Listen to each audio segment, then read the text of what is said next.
El presidente de la República aplastó a estas jugadas de la extrema derecha que pretendían hundir el salario vital, estas instituciones que han jugado y que han servido para todo el uribismo. Además que de manera histórica toda Colombia salió, estalló contra Uribe Vélez y cada uno de sus secuaces en las diferentes ciudades de Colombia. Así que debemos prestarle mucha atención a lo que viene sucediendo en el país, porque el presidente de la República, Gustavo Petro, le dará a conocer a todo el pueblo colombiano lo que viene sucediendo en el territorio. Un saludo muy especial a las lideresas y líderes sociales, comunales, representaciones de los diferentes sindicatos, gremiales y organizaciones en defensa laboral,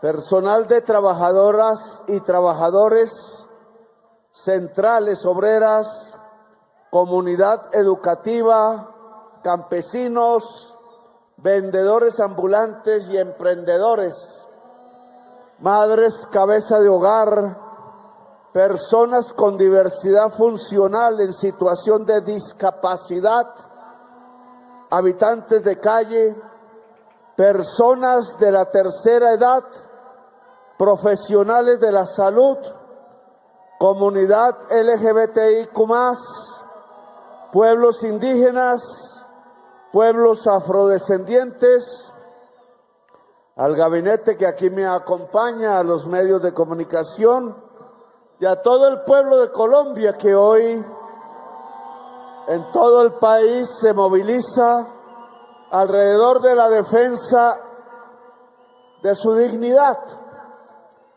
No se trata de pelear por unas monedas, dice aquí ni un solo peso atrás. Pero no es simplemente lo que significa un billete, un papel, un símbolo en el fondo, sino lo que hay detrás de él, que no es más, sino poder tener una existencia digna, una posibilidad para el trabajador hombre, para la trabajadora mujer, de llevar lo indispensable, lo mínimo vital es la palabra para su hogar, que puede estar compuesto de bebés, de niños en crecimiento, de adolescentes. Es el hogar lo que se está defendiendo aquí. Sea un hogar tradicional, sea un hogar de mujer sola, que la hay, sea un hogar de un hombre pensionado solitario, porque también lo hay, de la viejita que tiene que defenderse todos los días simplemente para poder despertarse al nuevo día y quizás tener una sonrisa en el corazón y en el rostro. Esa dignidad, ese poder ser persona, es ser persona lo que se está defendiendo aquí. No un esclavo tratado como un animal, no uno más por doquier, no un anónimo o anónima más tirada en una calle, no un ser sin nombre como aquellos presos que le ponían simplemente un código, un número y ya habían hasta olvidado el nombre propio, porque no eran más sino un número más en el penal. Colombia no es un penal. Colombia no es un camposanto como nos han querido demostrar y tratar de construir. Colombia es el país de la belleza y de los seres libres, de las y los espíritus libres.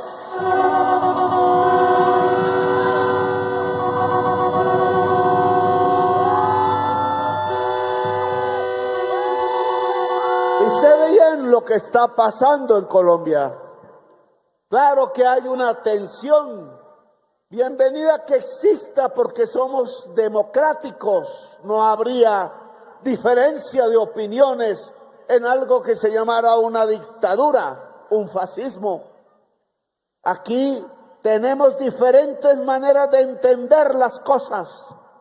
La gracia de lo que este gobierno y quien les habla ha logrado es que he logrado juntar una mayoría de voluntades, que lo fue antes en el voto y lo es ahora también.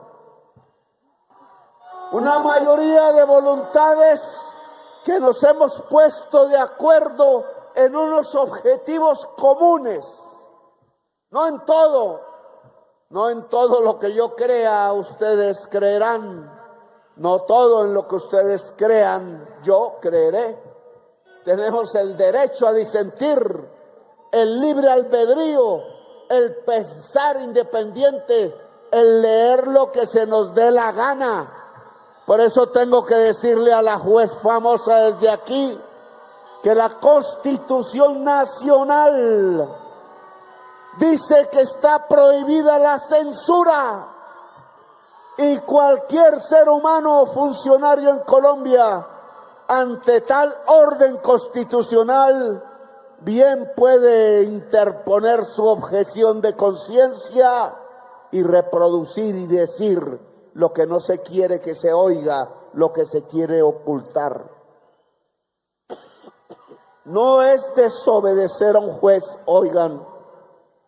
El presidente de la República no está aquí para proponer un irrespeto a la justicia.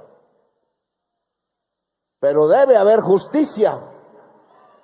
No es un irrespeto a la injusticia, pero sí un profundo irrespeto a la injusticia en Colombia. No aguantamos más la injusticia. Y entonces lo que se le reclama a las instituciones de Colombia, a los partidos políticos, a la ciudadanía en general, es que tengamos un objetivo común, uno de varios. El objetivo común que propongo es que rechacemos la injusticia, que seamos un país justo. En términos sociales a eso se le llama justicia social. Y las instituciones constituidas, y quiero decir qué significa una institución constituida en una democracia, llámese Congreso de la República, como siempre rodeado de velos negros, llámese el Poder Judicial al frente, llámese más atrás de ese palacio rodeado de velones negros, la Casa de Nariño donde ejerce el presidente de Colombia, llámese a mi espalda el Palacio de Liébano donde ejerce el alcalde distrital. Esos edificios se llenan de gente y es la gente que está allí dentro con determinada responsabilidad la que es una institución, no son los ladrillos, es la gente. Y esa institución solo está allí y esas personas solo están allí porque el pueblo quiere, no por más. Si esto se llama democracia, hay un constituyente y hay un constituido, de ahí viene la palabra. El presidente de la República de Colombia es un constituido por la gente. La gente, la que está aquí, la que no está, es un constituyente, ordena, manda. El presidente es un mandatario. Y eso es igual para el presidente, y eso es igual para el o la senadora, y eso es igual para el magistrado, eso es igual para el alcalde, o eso es igual para el concejal. Y aquí nos estamos malacostumbrando en Colombia, porque creemos que el presidente es un rey. Aquí echamos los reyes hace mucho tiempo. A veces el senador, la senadora, el alcalde, cualquiera que sea su nombre, él o la magistrada, creen que mandan sobre el pueblo. No, si fuese así nos llamaríamos monarquía y no nos llamaríamos república. Y ese señor que está ahí en la mitad de la plaza, mirándonos con su espada, su capa, su rostro un tanto triste porque dejó de reírse, ese señor nos enseñó a construir una república que se llama la República de Colombia. Y desde esa perspectiva, y no es una amenaza, los poderes constituidos tienen que hacerle caso al poder constituyente. Y el poder constituyente puede reunirse cuando se le dé la gana, si es mayoría en Colombia.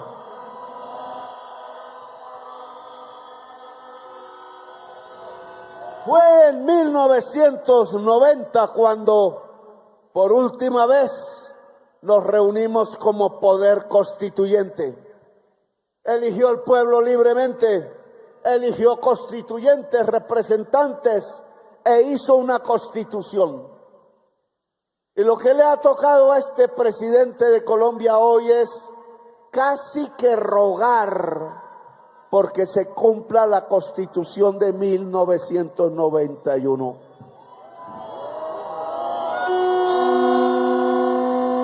Es casi único en la historia contemporánea mundial que un presidente tenga que pedirle a las instituciones constituidas que apliquen la Constitución que rige y manda. Y no lo hacen por una realidad que es la que tenemos que cambiar, que tenemos que transformar para que Colombia sea un país que progrese y progrese abriendo las puertas de las oportunidades a toda la gente de Colombia, no importa qué color de piel tenga, no importa de qué región, no importa si es una mujer o si es hombre, no importa si se es viejo o se es joven o se es niño, no importa toda persona que habite el territorio nacional, incluida la gente extranjera que vive aquí, tienen derechos fundamentales. Se llaman fundamentales porque son de la persona. Si se quita un derecho fundamental, ay, me disculpan, la persona deja de ser persona, la vuelven cosa, la vuelven rebaño electoral a la que le compran el voto para conducirla como robot al propio suplicio, al lugar donde la van a desangrar. La historia de Colombia está llena en estas últimas décadas de estos hechos que no quiero recordar más aquí, pero no podemos olvidar. Nos han tratado como cosas y nos han tratado como esclavos y no se ha tenido en cuenta la voz, la decisión y el deseo popular de hacer de Colombia un país para todas y para todos.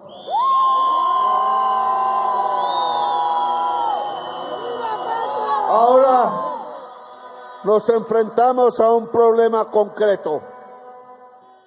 Claro que yo sé que en la mayoría de las instituciones constituidas, comenzando por la Casa de Nariño, a mí no me quieren.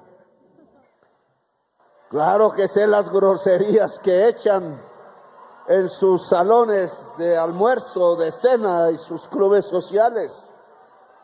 Claro que sé por qué es.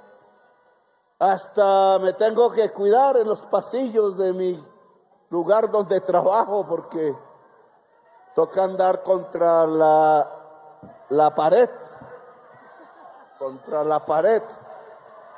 Claro que sé eso, porque la mayoría colombiana que decidió votar por una transformación profunda en Colombia lo hizo después de que existiera un Congreso ya elegido o unos poderes judiciales ya establecidos de acuerdo a las normas. Y sabemos qué ha pasado en el Congreso de Colombia, sabemos qué ha pasado en el Poder Judicial, sabemos qué ha pasado en la Casa de Nariño.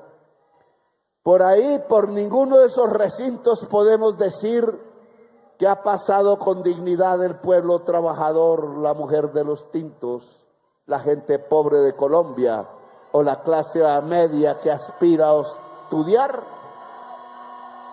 Por ahí han pasado unas realeas terribles.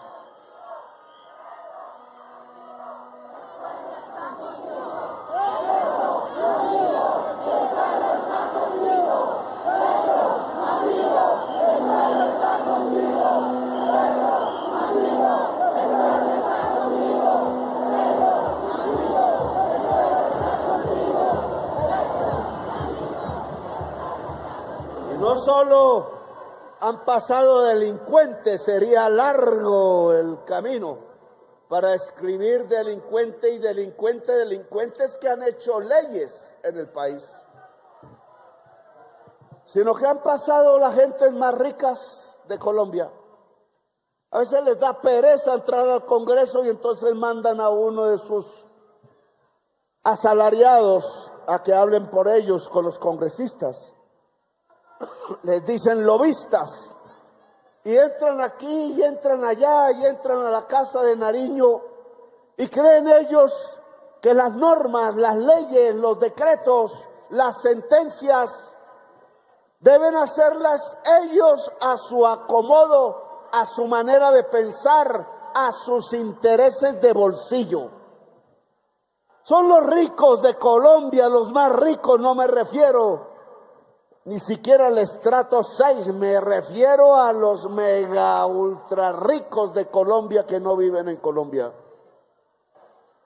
Y quieren que las leyes sean para ellos, quieren que la forma de movilizarse del ciudadano bogotano sea un negocio para ellos, quieren que si la señora tiene enfermo el niño y entra a una clínica sea un negocio para ellos.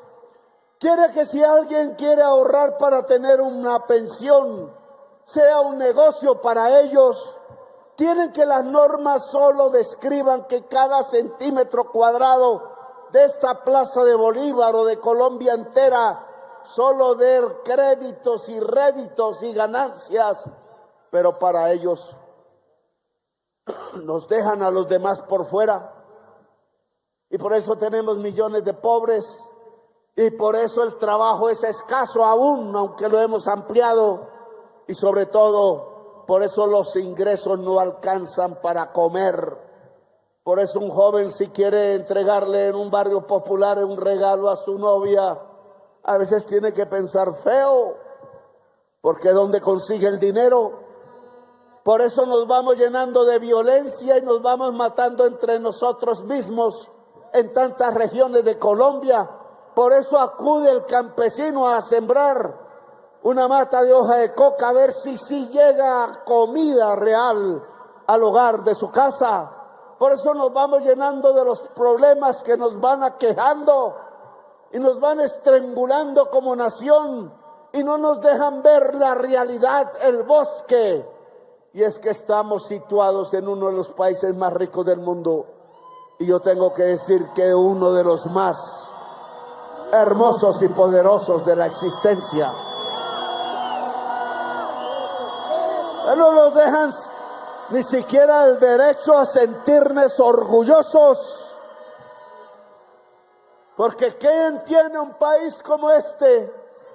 Los que han salido podrían decirlo, que es difícil encontrar un sitio en donde uno aquí en cualquier parte lo encuentra y pueda mirar a las nubes o a la hierba y caminar descalzo y decir, oye, este país me da felicidad de estar aquí. Aquí quisiera morir, piensa uno. ¿Dónde quisiera morir uno? En algún rincón de Colombia, quizás mirando el mar o mirando las montañas o las palmas de cera o las orquídeas, o muchas orquídeas, o mirando su historia, su hidalguía, o mirando simplemente cómo la brisa le pega a uno en las mejillas y le da un último beso de patria querida.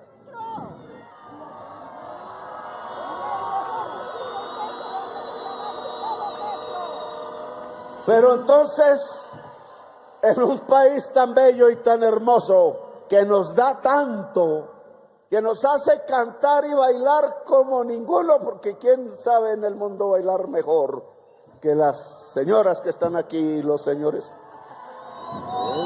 Ninguno. Esa élite que ve en cada centímetro cuadrado un negocio solo para él, que es codicioso en el corazón, que olvida las palabras de la sabiduría humana que dice que el que deje llenar de codicia el corazón lo pierde definitivamente para el amor y para la vida. Codicia y vida son contradictorias, y lo que hemos tenido es una élite de la codicia matando centenares de miles de colombianos. Cuenten la historia para acá. Y la Comisión de la Verdad, que el ministro de Educación no ha querido editar para todos los millones de niños y niñas, ahora que tenemos una impresora completamente modernizada, y les cuento, 35,000, ¿cuánto? 35,000 sedes tienen. La Comisión de la Verdad nos va diciendo que si marcamos 9 de abril del 48 aquí, Bogotá en adelante, son 700,000 asesinados. Y eso es una ciudad entera. ¿Cuántos hijos hubieran tenido? ¿Cuánta fuerza cerebral se hubiera desembocado? ¿Cuántas poemas? ¿Cuánto trabajo hubiera tenido el país si esos 700,000 personas no hubieran sido asesinadas? Pues es hora de cambiar las cosas, indudablemente, y ustedes votaron por mí para eso.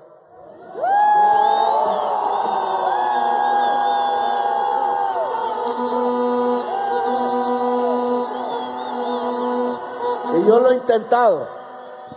No es que haya podido en mucho. Donde más desencanto y frustración he tenido es en los pisos que me rodean, precisamente en mi oficina. Pero no he tenido decepciones del pueblo. Hemos tenido una contradicción permanente, una especie de cerco, de muro de Berlín, tratando de que las normas que puedan transformar progresistamente a Colombia no se apliquen. Eso es lo que hemos tenido.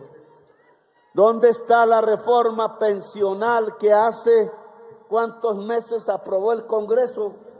8 meses ya, ministro del Interior. Y lo aprobó por segunda vez como ley. ¿Cómo podemos entender que 2 veces se haya aprobado la ley, que hace 8 meses fue la última vez, y que la Corte Constitucional no haya dicho ni mu? ¿Y acaso es que no ha muerto gente vieja en este momento por su edad? En 8 meses, ¿cuántas personas que podían haber tenido el derecho a una pensión no se lo dejaron disfrutar? ¿Dónde estará mi amigo con el cual comencé esta lucha allá en un barrio del centro de Bogotá y que habló aquí en público? Ya han pasado 8 meses más. Solo pudimos entregarle el bono pensional, pero ¿y el derecho a pensionarse qué? Y no voy a hablar del magistrado Ibáñez, ya no tiene el proceso, ya hablará la historia de él, pero no es posible que un poder constituido le quite al pueblo constituyente su derecho a pensionarse. No es posible que desde que inicié mi gobierno y metí la reforma a la salud. Constituyente, constituyente, constituyente, constituyente, constituyente, constituyente, constituyente, constituyente, constituyente, constituyente, constituyente. No es posible que después de haber logrado que entrara esa reforma a la salud ya esté terminando mi gobierno y ahí sigue. Los senadores de la Comisión Séptima, el señor Pinto, que ¿cómo es que son los nombres? Nadia Blel, Nadia Blel ya con la gente de su pueblo inundado, Honorio Enríquez, etcétera. Las que hablan del evangelio y no permiten la pensión. No es posible, lo decía. ¿Cómo le van a quitar a San José el obrero la pensión después de viejo?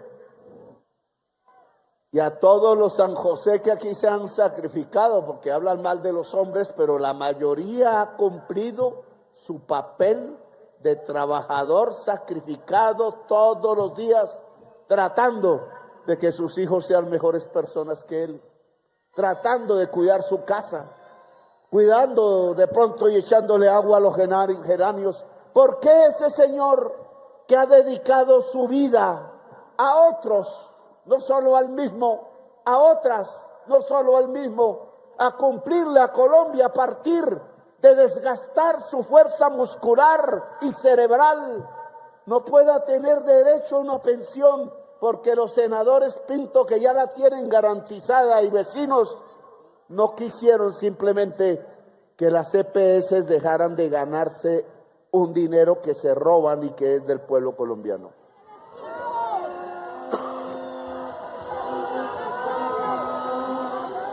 No quiero hablar del niño Kevin, porque lo usaron salvajemente.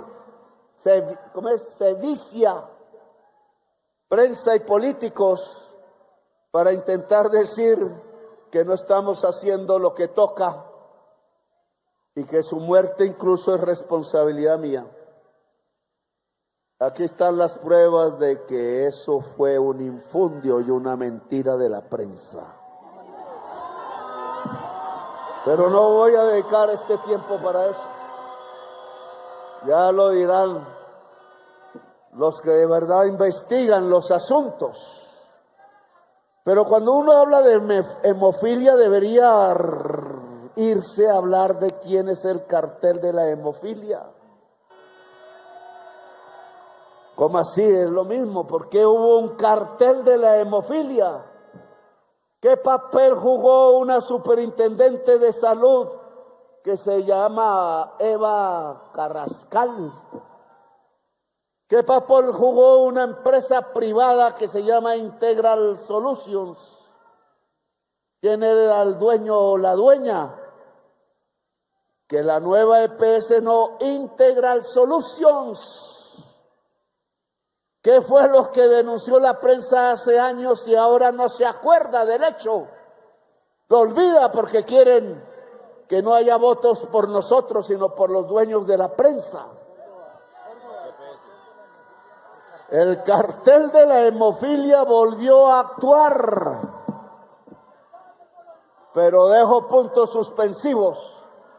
Lo cierto es que se presentó una ley para reformar la salud que nosotros hemos practicado de una parte, pero no hemos podido avanzar de otra porque necesitamos la ley para que las EPS dejen de ser aseguradoras financieras y por tanto dejen de tumbarse la plata en Colombia.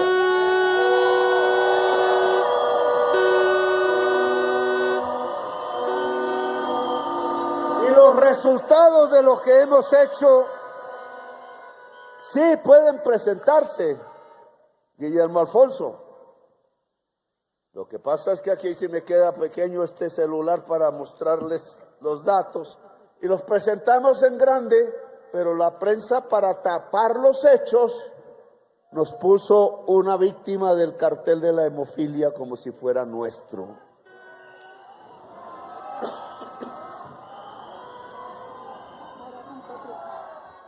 No sé si usted lo tenga, ministro, el grande que logró.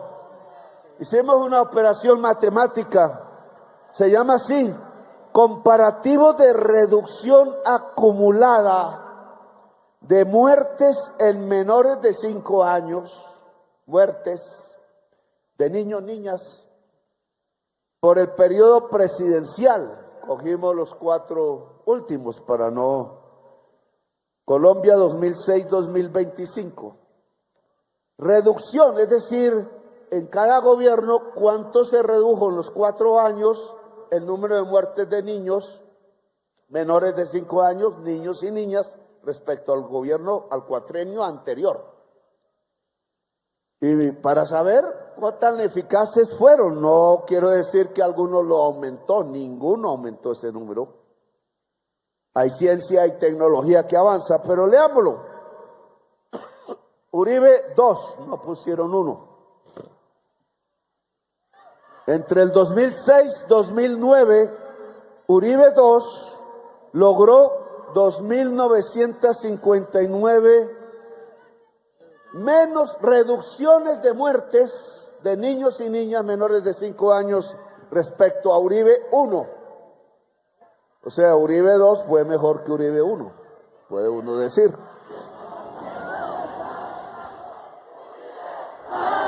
El pueblo está berraco, Uribe, baraco, el pueblo está berraco, Uribe, baraco, el pueblo está berraco, Uribe, baraco, el pueblo está berraco, Uribe, baraco, el pueblo está berraco, Uribe. Entonces vamos a Santos 1, la misma cantidad, logró reducir 1.828 muertes de niños menores de 5 años respecto a este segundo gobierno de Uribe.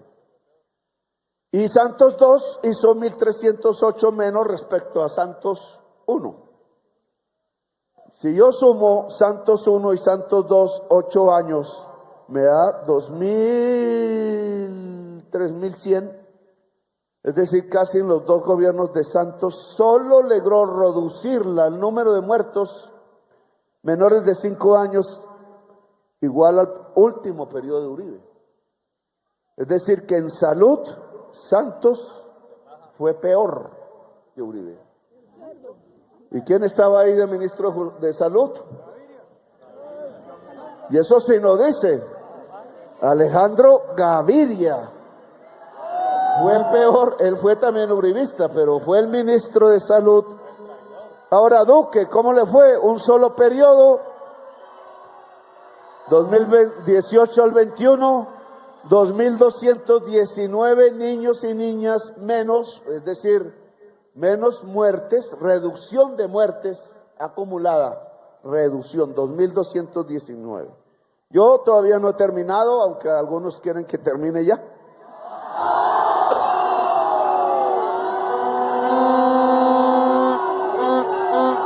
Pero hicimos la misma operación. Petro 2022, yo no tuve el 2022. 2025. Le faltan unos mesecitos. El día que yo salga, que saldré por acá, no sé, yo quiero tener esta plaza llena.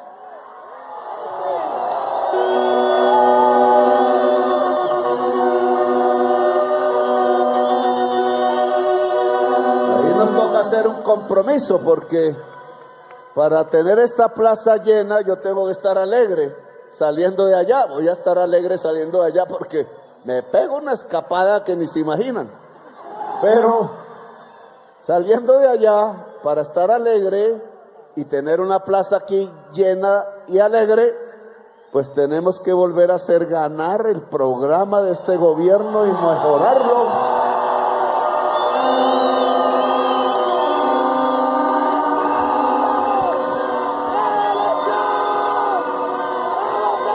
Me voy por ahí caminando por allá arriba al Belén, Egipto, y me tomo una cerveza con algún obrero ahí que esté despechado de amor.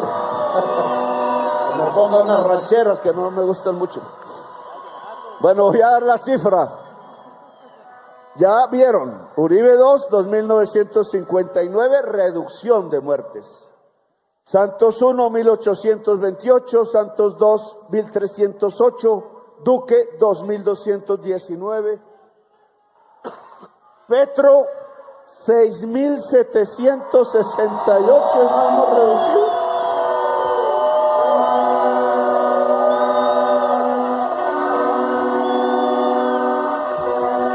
Les muestro ahí si pueden. ¿Qué querían hacer en estos 3 días, 4 días de estar sacando un niño que muere en un accidente de bicicleta, tratando de tirarse a Petro que ni tenía la culpa ni supo? ¿Qué estaban haciendo? Y era ocultar esta cifra.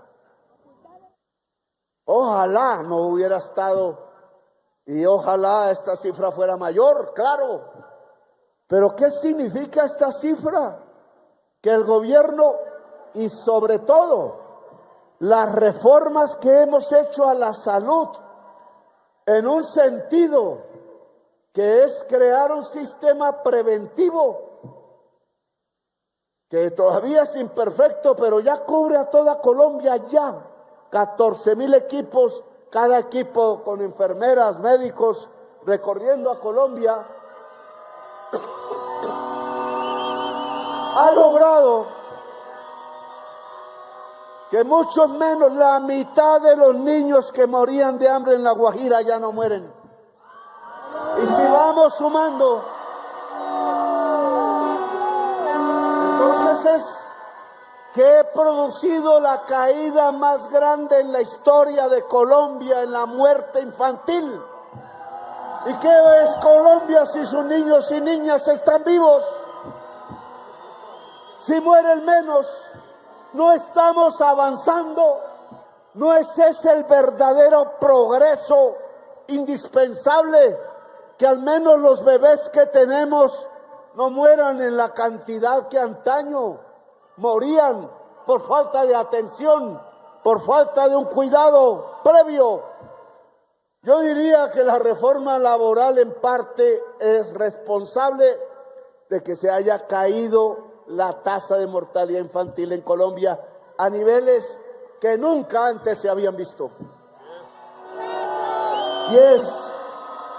Y lo decíamos acá, porque simplemente el que una madre de familia en la ciudad de Bogotá pueda llegar más temprano a abrazar despierto a su hijo o a su hija y pueda salir al trabajo despierto su hijo y su hija y abrazarlo y apapucharlo, ¿cómo es que dicen? Eso solo, esa transmisión de energía, de calor, de amor, como queramos llamar, ya hace que ese niño o esa niña tengan en su corazón la fortaleza y en su cerebro de ser mejores ciudadanos y de querer saber y de querer explorar y de querer llegar hasta las fronteras de la ciencia y de querer transformar su entorno, si es pobre, por un entorno más digno. Solo se necesita amor y lo estamos logrando, y estos son los números. Sí pueden criticarme, el gobierno de Gustavo Petro hizo crecer el amor en Colombia.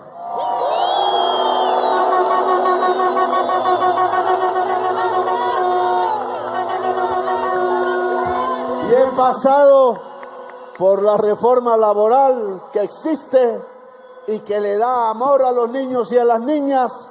He pasado por la reforma a la salud que la tienen allá presa unos delincuentes, porque ese es su nombre.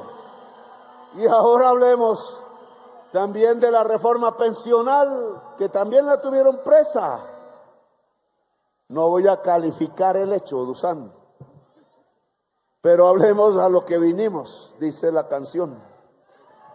El salario vital. ¿Quién tiene una constitución por ahí? Me lee el artículo 53.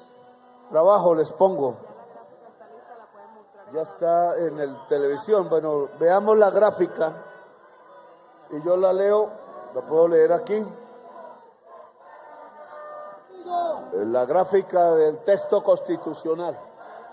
Ah, bueno, ya está en la gráfica de la reducción de mortalidad. ¿Lo que es?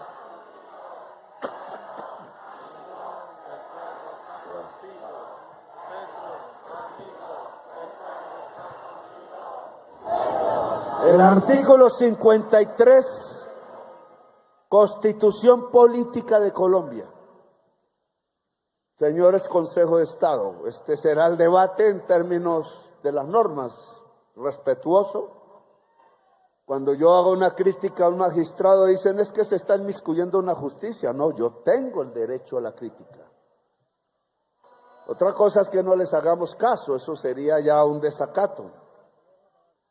Entonces, artículo 53, esta norma de normas, orden para el Consejo de Estado, para el presidente y para cualquier empresario y para cualquier trabajador o trabajadora. El artículo 53 de la Constitución Política de Colombia ordena al Congreso expedir el Estatuto del Trabajo. ¿Dónde está, ministro, el Estatuto del Trabajo? Se ha presentado. Miren ya en estas frases, el Congreso de Colombia en la existencia de la Constitución del 91, es decir, 35 años nunca ha expedido el Estatuto del Trabajo. Congreso de Colombia no cumple la Constitución Política de Colombia, que es su amo rector, que es su mandato. Lo incumple. Y si un Congreso incumple la Constitución, los congresistas deben irse para su casa y no volver a hacer más leyes en Colombia.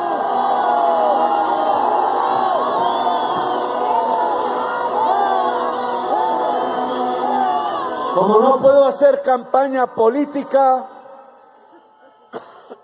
pero sí soy de la política. Cuando van a ir a las urnas, háganlo libremente. A mi pueblo allá de Córdoba, si me escucha, o de Bolívar, o de Sucre, les digo, hermanitos, hermanitas, si venden el voto, los vuelven esclavos y los vuelven a condenar a la fosa común y a la inundación. No lo hagan ese mal a Colombia, por favor. No le hagan ese mal a sus hijitos, a sus hijitas.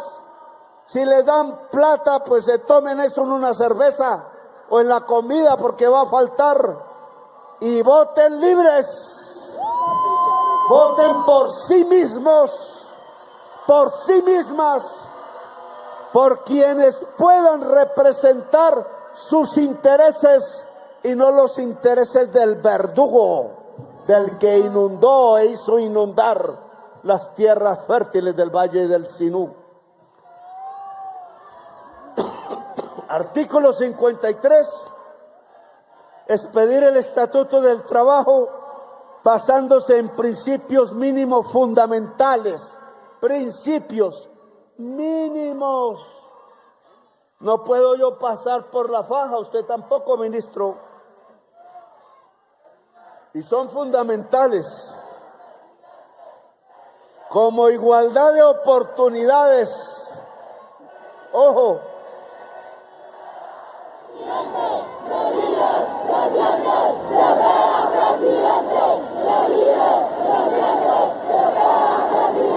Esto de la igualdad de oportunidades, ministro, es fundamental. ¿Tiene igualdad de oportunidades una mujer al entrar a trabajar cuando hay un hombre en la fila?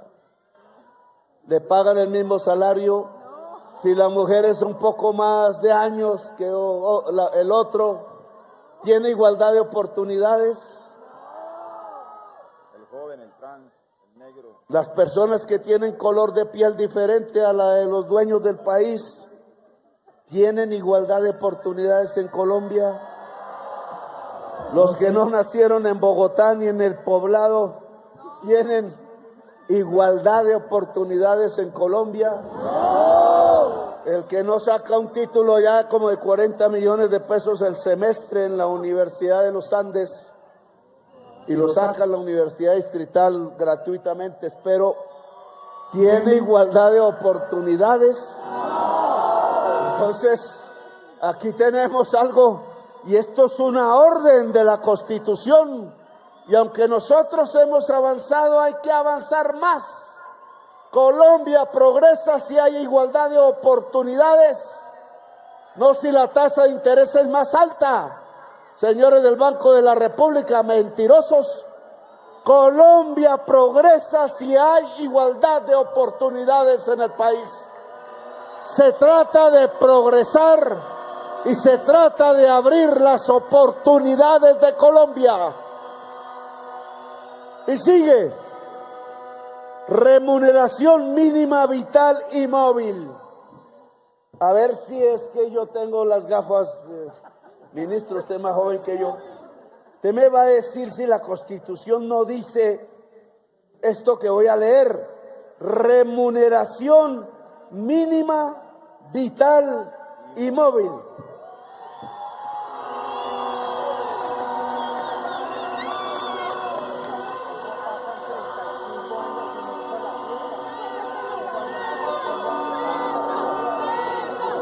Pasaron 35 años en ese Congreso y 35 años en la Casa de Nariño y jamás en un decreto para subir el salario mínimo escribieron la palabra vital. El primero soy yo, ¿cierto? Que le puse salario vital. Y mire todo lo que pasa.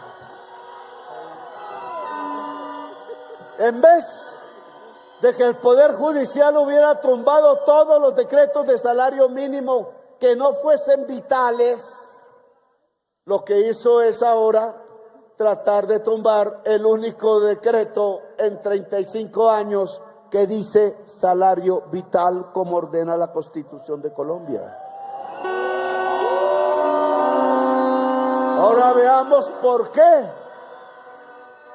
Esa palabra vital, ¿qué significa a diferencia del mínimo? Porque es salario vital si alcanza para llevar la canasta mínima vital al hogar. Y el hogar no es solo el trabajador, puede estar la mujer que a lo mejor trabaja 3 hijos o 2. Y entonces es para comer la mujer, él, los hijos y las hijas. Y cuando se hace ese promedio, ¿cuánto vale esa canasta para no desnutrirse? Entonces nos da 3 millones y pico, 200,000. Y nos da un trabajador y medio por familia. Y si yo hago la división de la canasta mínima vital por el promedio de trabajadores por familia, que es técnica matemática de quinto elemental, me da 2 millones y pico de pesos. 2.155.000.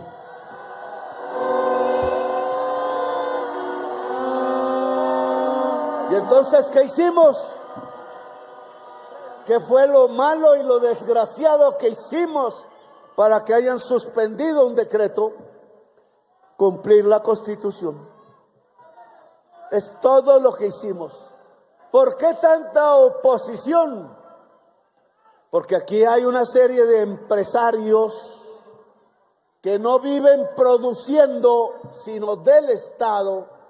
Yo le llamo parásitos, que creen que se aumentan las ganancias si los trabajadores ganan menos. Y no se dan cuenta que si el pueblo trabajador gana menos, compra menos, y entonces venden menos, y entonces ganan menos. Una lógica económica que no tienen en la cabeza. Han dicho, pongan otras variables, las pusimos. Que el salario, ¿cómo se dice? Relativo.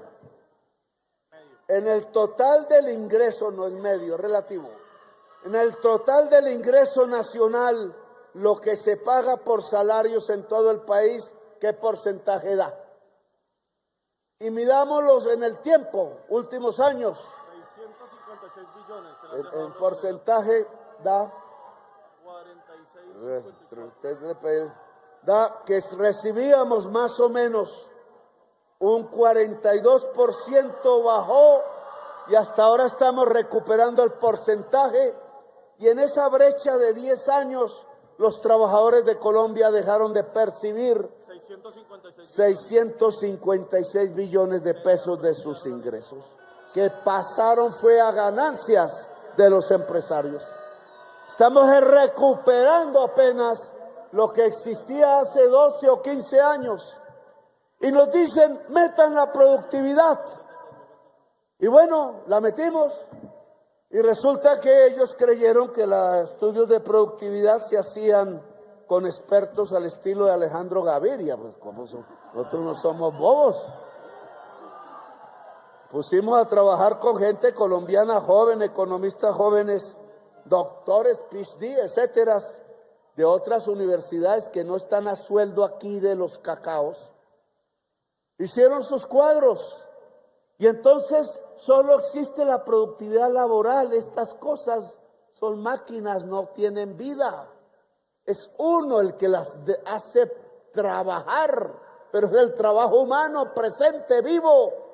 Y la productividad laboral, mirada en todo el tiempo de los últimos 10, 15 años, ha resultado que es mayor que el crecimiento del salario mínimo real. ¿Qué significa si la productividad es mayor que el salario?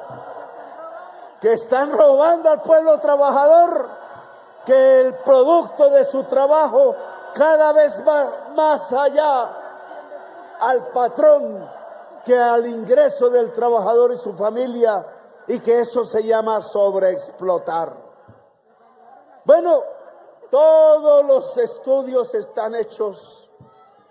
Le hicimos caso al magistrado Morales, metimos los estudios de salario, ¿cómo es? Productividad laboral. Relativo, metimos los estudios de productividad laboral, metimos los estudios de canasta mínima vital, todos los que pidió, y ahora tenemos el nuevo decreto.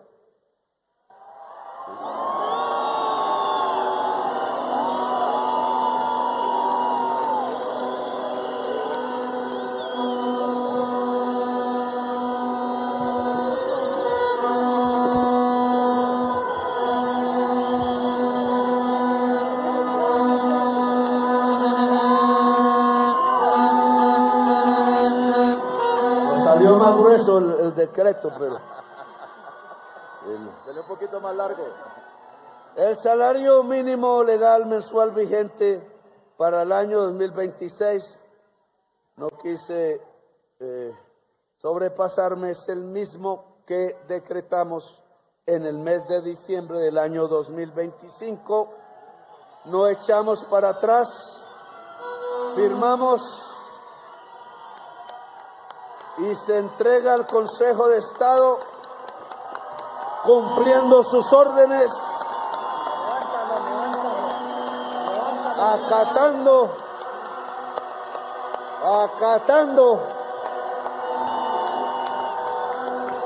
poniendo los estudios técnicos, científicos de la economía clásica en Colombia, obedeciendo la Constitución Nacional en su orden de salario vital. Este tendrá que progresar el otro año, ojo, no estaré aquí, y tendrá que avanzar con el dato ya completico, porque nos da un poco más, y este año habrá ojalá más productividad, para que el salario vital del año 2027, decretado un 31 de diciembre del año 2026, ojalá por un gobierno no compuesto de vampiros humanos, pueda acabar esta obra histórica que es el primer salario vital de la historia de Colombia, o por lo menos de la Constitución de 1991, que aquí entrego. Puede haber presiones para tumbar de nuevo este decreto, y creo que ya no le corresponde al presidente decir qué hay que hacer, porque los derechos y las conquistas del pueblo las hace respetar el pueblo mismo.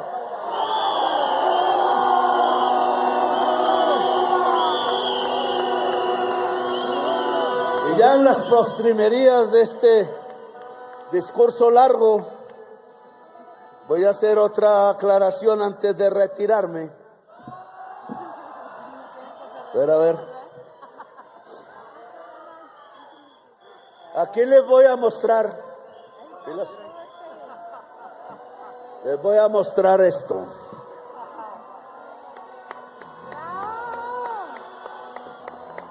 Allá.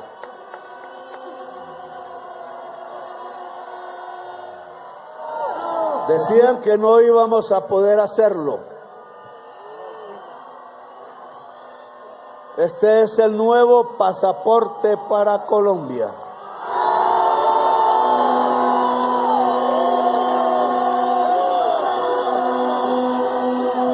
No les voy a explicar todo. Es hermoso, tiene mariposas amarillas, pacas le digo yo, guitarras y tiples, coco, pescadores. Tiene el pueblo de Colombia aquí en sus dibujos, en sus páginas, pero fundamentalmente este es el cuarto mejor pasaporte del mundo.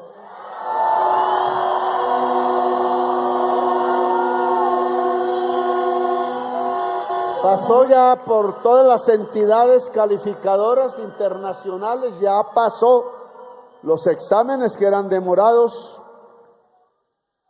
Debe ser llevado por orgullos para los nuevos, no es para que todo, el viejito mío lo uso todavía, si le ponen visas. Y cuando se necesite renovar o tener por primera vez, ya está este pasaporte disponible.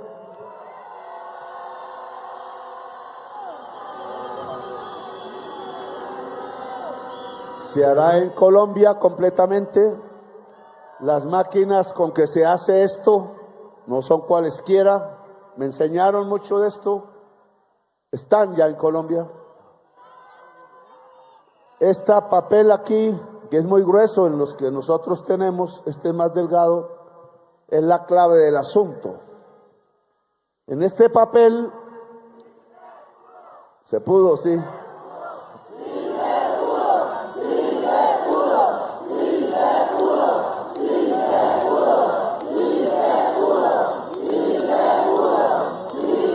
En este papel están los datos de las personas. Esto es lo más valioso. Y me sirve para decirles por qué la pelea por hacer este documento. La Registraduría Nacional del Estado Civil ha contratado para hacer cédulas a una empresa privada.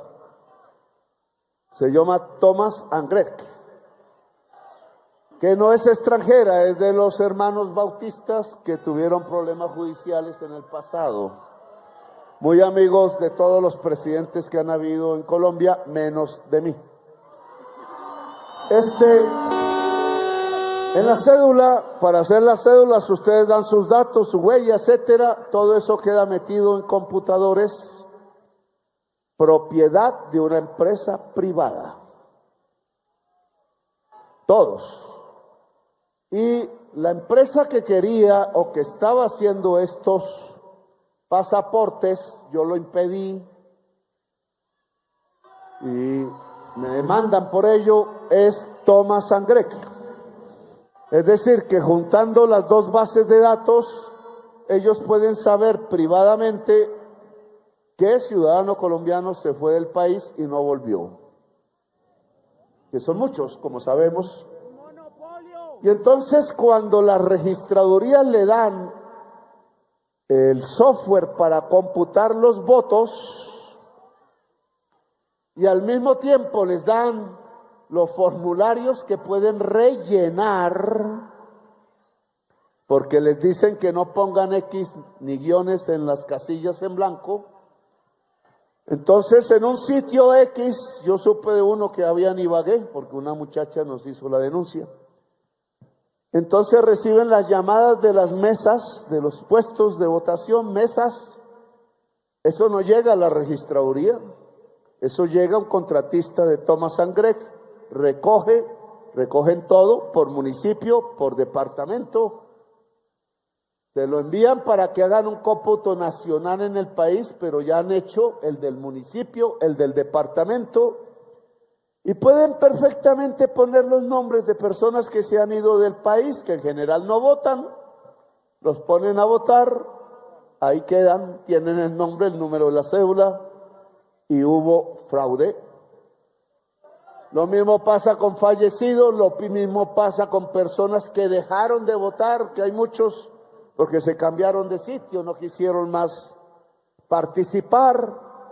Si un privado tiene toda la base de datos, primer error, la base de datos debe ser en manos del Estado y privada para los colombianos, no se puede vender, no se puede volver negocio, es propiedad de la sociedad colombiana, no de una empresa particular.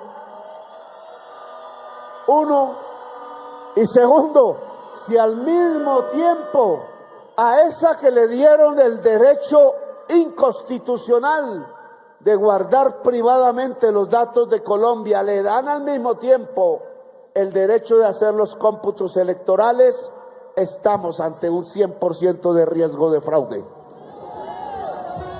Y yo tengo que denunciárselo a ustedes de frente. Tengo reunión con el registrador, pero esto lo he insistido varias veces. Ya la firma Thomas & Gregg hizo un fraude contra un movimiento político que se llamó Mira, y una magistrada del Consejo de Estado ordenó cambiar el software y no lo hicieron. Desacato a la justicia. ¿Por qué? Porque en Colombia siempre hacen fraude. En las elecciones de Congreso, en los últimos que se van a elegir, y porque ahora puede ser peor, dado que no solo se elige el Congreso de la República. La vez pasada nos tumbaron 700,000 votos, que si no es porque tenemos testigos electorales, se hubieran perdido, pero ahora se define quién gobierna.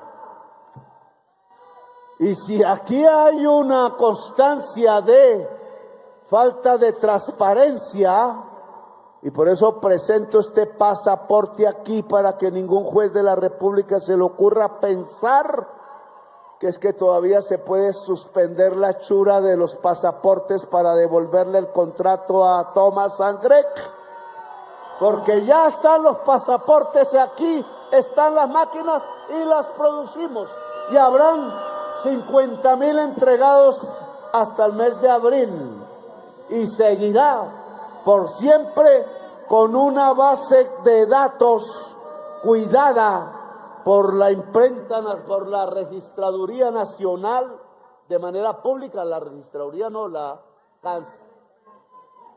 imprenta nacional, y los señores de Thomas & Gregg de inmediato lo solicita el presidente de Colombia. Deben entregar ya la base de datos de pasaportes de Colombia a la imprenta nacional para garantizar que las elecciones sean libres y transparentes en este país. No nos lleven a otras épocas.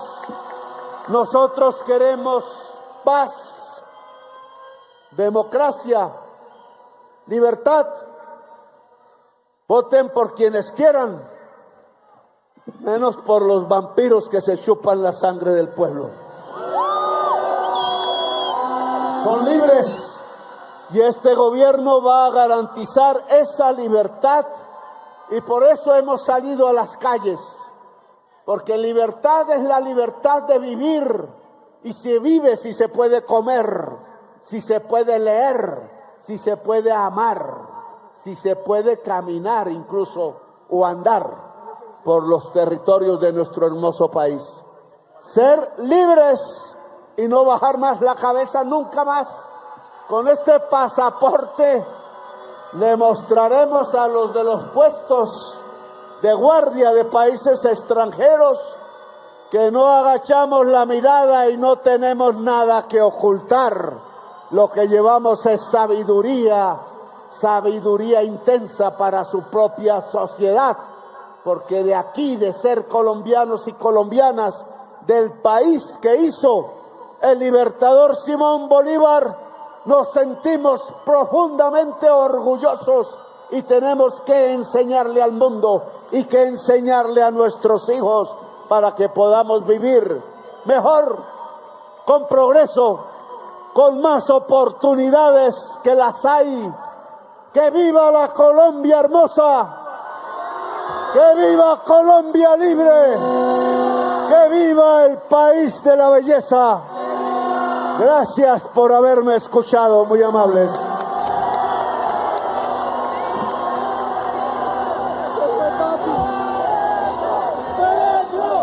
Histórico momento, colombianas y colombianos.